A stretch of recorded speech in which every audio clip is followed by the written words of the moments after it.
the youngest of 12. Got 8 older sisters, 3 older brothers. We've lived in this area for generations. Both my grandparents lived in Corning, called Corning home for many, many, many years. Live in a house my grandpa built in 1922. Same house I grew up in. We moved back. My dad was career military, Army officer, 20 years. He retired in the Chicago area. That's where I was born.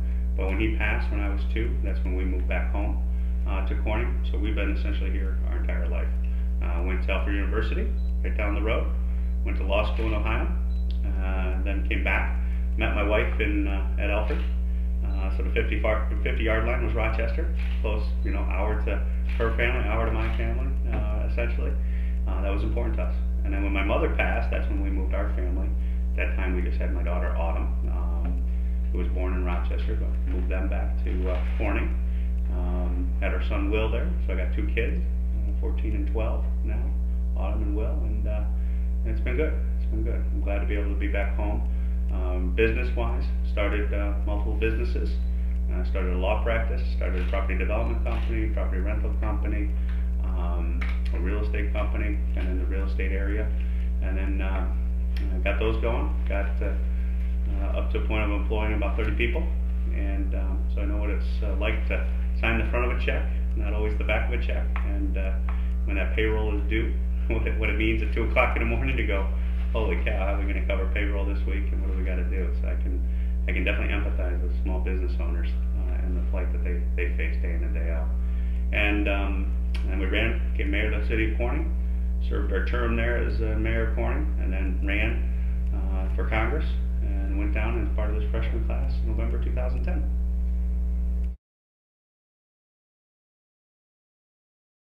Sure. What's going to happen there, Don? Well, we're moving the ball, which is that's one of our priority projects. Right. And we're glad to report on that. And on the MAP 21, the Appalachian ADHS, there's so many acronyms down there, but Continental One, for our purposes, is included in that highway system. That's a priority project that's been identified in the transportation bill. So they got 1 year to come up with a plan to complete it. And really allocate the resource to it.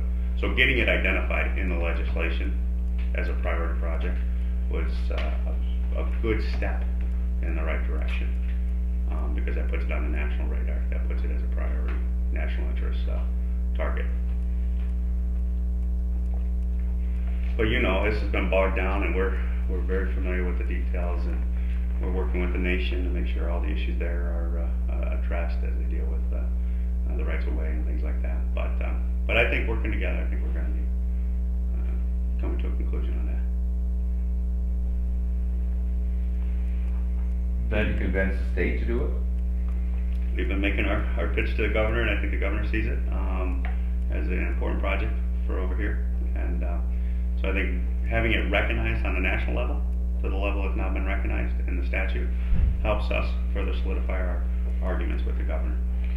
Because he has shown more interest in the Buffalo area than certainly any Democrat governor. Put $1 billion off, right? Right. So it only makes sense as as a kind of a follow through. It really does, and that's the opportunity. Those are the windows of opportunity that we pick when we see the governor taking priorities like that, and connecting the two just makes common sense to do. And so that I'm very hopeful, and it's going to remain one of our priority projects.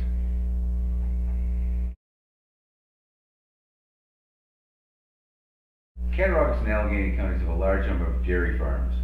And with the expiration of the Farm Bill, the milk program is ended. A lot of farmers came to depend on this. What are you telling dairy farmers now about what comes next to replace this? And could this have been avoided with more of an effort at compromise? Well, a couple of things. We are definitely fighting for a 5-year bill. We need a 5-year bill, no more Band-Aids. But it was frustrating. I'm still frustrated that it expired September, and I'm confident that going back in the lame duck session, we're going to be able to get it done, and we'll avoid that January 1st, because that's the next critical date going past the January 1st deadline, because a lot of the programs are on autopilot, even though the bill expired, and you have a little window there. But that being said, I'm frustrated. This should have been done, and we'll continue to be a voice for that 5-year bill. As we talk to dairy farmers, we've been out. I don't know how many dairy farms we have traveled, because we really try to get out there. We really try to talk to people and listen to people. And we were just at the Blasey farm up here where they got the robotic. Nathan Blasey, yeah. Yeah, Nathan Blasey. You ever see that robotic? Oh yeah. Oh my, that is unbelievable technology. It really is. He's hands-free. Hands-free. He was in Florida with his family, and he was monitoring the herd and milking them and sending the guys cell in. phone or unbelievable. Computer, whatever. Yeah. And what I loved about the Blasey operation too is you got the three houses right there on the end of the road, and you got 3 generations of essentially Blasey folks that are working that farm. Mm-hmm. And that's important to me. It's a way of life. It's really important. So anyway, going back to the farm bill. I think there's going to be some good reforms that are going to come out of the 5-year bill, especially in the dairy area. When it comes to margin insurance, we work very closely with the Farm Bureau. We've been named one of the Friends of the Farm Bureau. We have constant communications with the farming representatives in the Farm Bureau and elsewhere. And I think what they're looking for is a way to the volatility of dairy, this roller coaster that they're always on. Even the milk contracts really didn't do a good job of preventing. So the margin insurance and the market stabilization programs that we're talking about in the House that we've been supportive of kind of go to try to lessen that volatility and protect the farmers when that market collapses. And so I think those types of reforms when it comes to dairy is going to be in the final package, and that's good. We've also tried to open up the door with our immigration reform legislation, H-2A legislation, that we dropped to expand, because when you talk to the guys on the farm, there is a need for seasonal migrant workers because they're just not getting that employee base in order to service the farming operations. And so what we're looking to do under the H-2A program is streamline it, to put it in the Department of Agriculture as opposed to the Department of Labor, and open it up to dairy, which the H-2A program now is not open to. So I think those good reforms, we're going to work with Chris Gibson and others. He's on the Ag Committee. He's kind of a good friend of mine from the Albany area. He keeps me well informed on the issues back and forth. And so I think we're going to get that type of activity. Your opponent has said that you've had little legislative success in these last 2 years, and a part of the problem by preventing things from getting done in Congress through compromise. How do you reply to that? That's just false. We'll put our record up against anyone. We've developed a reputation in D.C., I believe. If you talk to people, talk to Kathy Hochul, Brian Higgins right next door. We have a great working relationship across the aisle. Our reputation, if you talk to people down there, is that we can work together. Joe Crowley, he's the Queen's Democratic chair, sits next to me on the Ways and Means Committee, and we've developed a friendship. And that's important. I mean, developing those personal relationships leads to good business relationships. I'm a firm believer in that. And so we've been successful. I mean, we have, in the MAP 21, we got the great bill enforced there, made part of that legislation. We got the Bill Bridges legislation that streamlined the review process, focusing more on getting the dollars in the ground rather than filling out paperwork. That was in the MAP 21 process. All of our West Valley, we worked together on a bipartisan basis to get enhanced funding dedicated to those lines, so that that would be in the best position to take advantage of that funding. Emerald Ash Borer, we got that legislation worked through with invasive species with Kathy Hochul. So the list goes on, and we are a freshman member, so we can always feel we can do more, and I'm sure as we go further down the path, there will be more opportunities for success. And then also serving on the Ways and Means Committee. That puts us in a position beyond the field, so to speak, as legislation is being drafted and as we go through comprehensive tax reform. That's going to be important to be in that position for the district.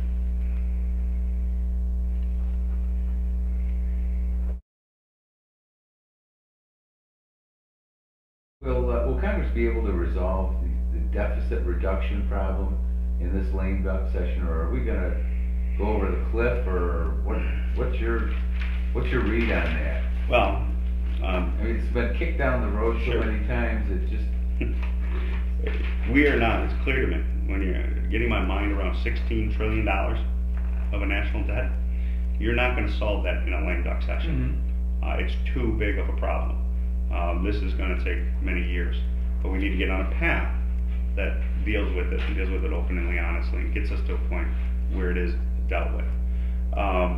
Do I believe we're going to go over the fiscal cliff, I think is the second component of your question? Yeah. No, I don't believe so, and I'm a voice to tell people, no way do we need to go, should we go over that cliff. Having the largest tax increase go into effect on January 1st by letting the rates expire, those are all rates, that's all brackets, that's capital gains and dividends, that's the estate taxes coming back on in full force. That type of tax burden will really shut down the economy and have a negative impact. So we can't go over that cliff. On the sequestration, on the spending side, I do believe we can't waive sequestration and just say no, we're going to ignore it, but we're going to have to replace it. And I think there's a way to replace that. Thanks, Tim. Replace that by moving many of those, because a lot of the sequestration cuts are focused on security and non-security 50-50, but they're in the discretionary lines, defense and discretionary lines. You move that over into the areas of mandatory spending, which is the actual size of government, essentially all those things that are on autopilot, the programs that automatically renew, and that's about a third of the budget out of the $3.6 trillion. You move some of those, replace those sequestration cuts, not dollar for dollar, but a portion of them, move it over to the mandatory. I think you're going to be able to deploy those cuts when it comes to national security in particular in a way that doesn't hollow out our defense capabilities, that these draconian cuts, if they go into effect, will do. And then that's where I agree with Leon Panetta, Secretary, to let these go through is going to have a devastating impact on our national security capability. And so we need to make sure that they don't. And the way we do is replace them. And also the reason why I also like going to the mandatory side, Rick, is because that is a structural change to the federal government that has long-term payback. A lot of these cuts in the discretionary side they're going to come up again every year. You got to deal with them. The mandatory side, you're structurally changing Washington and getting those benefits. What types of programs are you talking about? What we're talking about is actually fundamentally downsizing the federal government. So not hiring new folks in the federal government, downsizing the folks that retire, attrition, potentially looking at departments that are redundant, duplicative, and saying no more. And the one-size-fits-all problem of Washington, D.C., I've seen it time and time again deployed. What works only in New York does not work in Los Angeles. Two different beasts. And so having that flexibility is really something we're supportive of, and I think you're going to see more of it as we go forward. And it's just the nature of the beast too, because when you're dealing with $16 trillion worth of debt, it is forcing these conversations to be had, and that's good. They need to be had. It's not like, it's frustrating to me when some people, my opponent, tries to say, oh, he's enjoying going to Washington D.C. to make these decisions, and I'm attacking women, I'm there to kill women, I'm there to, as Louis Slaughter says, and all that stuff. That is so far from what our agenda is. I'm looking at it and being open and honest about it and saying this is a real problem and it needs to be dealt with. And we can play politics and we can call each other names and we can say you have some alternative agenda and that you like firing people, as they try to do with Romney and all that stuff. It's not what it's about. It's about living within our means, getting our fiscal house in order, because if we don't, this thing will absorb us and take us down. And then there's going to be no opportunity for any future generations of Americans, because it will eat itself up. And that's not the path that I want to be on. And we firmly believe it can be done. And it's not just from the spending side. That's where the priority is. That's where the root problem of it is. But if we grow the economy, and that's why jobs. People think this may be a political issue, and that's all you want to talk about is jobs. That's a political thing. It's not. It's a substantive position, because the more you get people back to work, the more you grow the economy, the more you have the ability to increase the revenue side. And if you structurally change Washington and bring the spending down, and you grow the economy and revenue comes in, now you're getting into a state of balance. You're getting into a situation where, Clinton was throwing a surplus during his administration, and then you can use that money to get us on a path to sustainability. We support repeal of Obamacare. I think it's an expansion of government with significant tax increases to pay for it. And I think the Chief Justice, even though I disagree with him, but when you read the decision, how he describes it, I think is exactly what Obamacare is. Where's the tax increases? Oh my gosh, there's really? 1.2. The health insurance tax, the medical device tax, just to begin, the indoor tanning tax that went in effect, that was the first one that went in. There's about $1.2 trillion worth of taxes. And they're all bad? It's a tax burden. Someone's paying it, and that's what's interesting to me. We had a meeting with MVP, which is a major health care roundtable group with some of their seniors that came in on Medicare Advantage, and we were talking, and the health insurance tax came up about their health insurance programs, and there was a mindset with a couple of people. Well, you're going to pay it. Carrier's not going to pay it. Yeah, they're the ones that are going to write the check. But the people that are buying the policies are the ones that are going to pay it. They're going to come out of their pocket. And that I don't think, that connection, sometimes these guys gloss over down in D.C. when they talk about, well, we're just going to tax those big bad health insurance carriers. It's going to cost me? And your premiums, sure, absolutely. But no, I mean taxes. I'm going to have to pay taxes on my... You're not going to, those, depends on the health insurance policy. I don't know what policy you have and where you got, but there are health insurance taxes that are going to go in on health insurance policies that are going to be assessed to the carriers, and the carriers are going to have to reallocate those taxes back to their customers. That's where it's going to go. The other thing where they do a lot of, especially Obamacare, these cuts, the $716 billion cuts in Medicare, how people think that's been debunked, I have no idea where they're referring to and what they're referring to. There is about $204 billion that impact Medicare Advantage, which is a Medicare program. Somehow they say, well, that's not Medicare, that's somehow something different. That's in the Medicare law. Medicare Advantage is Part C of the law, and it's there. Providers, the reimbursement rates for providers are the remaining portion of those cuts. They are hit, they are swiped. That's why the American Hospital Association, they've endorsed us. I mean, they've come out and endorsed us in our re-election effort, because I think they agree. They were supportive of Obamacare. I thought that the hospitals were. Yeah, the American Hospital Association. The problem now, there was a deal struck, Greg. There was a deal struck. We're going to support Obamacare for you. You're going to give us a haircut, but we're going to leave it alone. And a lot of them are the Medicare cuts. They're going to get impacted by these Medicare cuts. You know what's happening now? They're getting whacked again.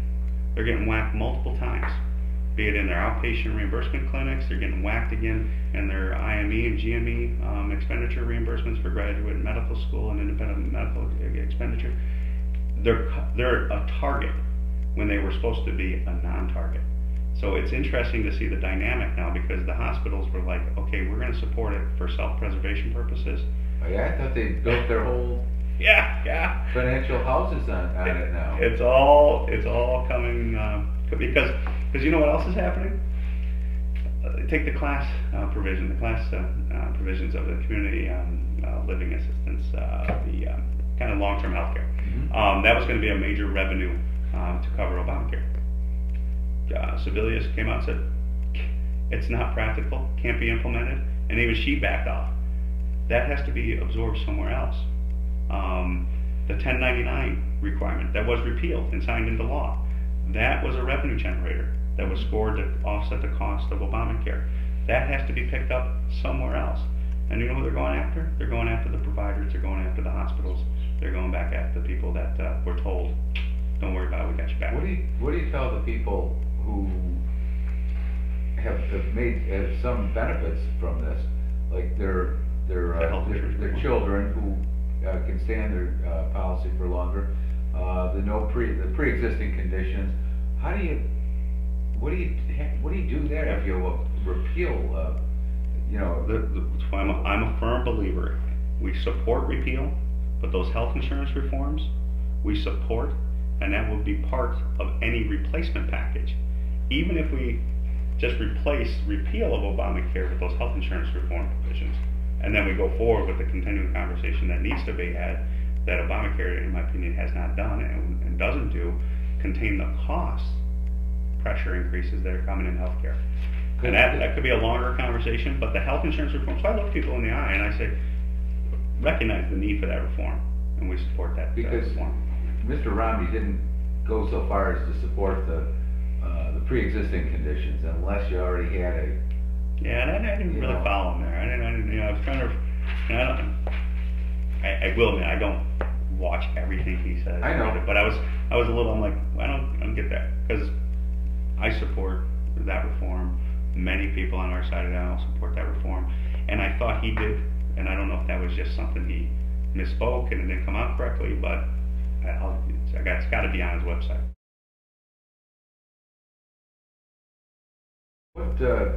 Which of your accomplishments in Congress was most important to you and to the district? Oh, definitely the constituent service that we do. That by far. We have a great team. We have a team attitude, not only in the office, with the 3,000 plus cases, we're going up to 3,500 cases that we've done, the town hall meetings that we've done, the constituent outreach, and veteran service. We have a dedicated staff for veteran benefits. That's important to me, and that's real people that we're impacting. But it's also the teams we've developed with relationship with state officials. Kathy Young developed a great relationship with. She's endorsed our campaign. We have a great relationship with her. Joe Giglio, Phil Pomisano, Tom O'Mara, Mike Nazzolio. I think we have a really good team approach to it. What's your biggest disappointment in terms of the priorities of the district that you laid out and have yet to accomplish? My priorities is really, I think we've moved the needle, but not as far as I would like when it comes to taking care of this debt, and also being a champion to really implement reforms that are going to be putting people back to work in the private sector. And I think a lot has to do with the November 6th principle, that get everything past November 6th and then we'll deal with it. But that's been very frustrating, and I'm still frustrated.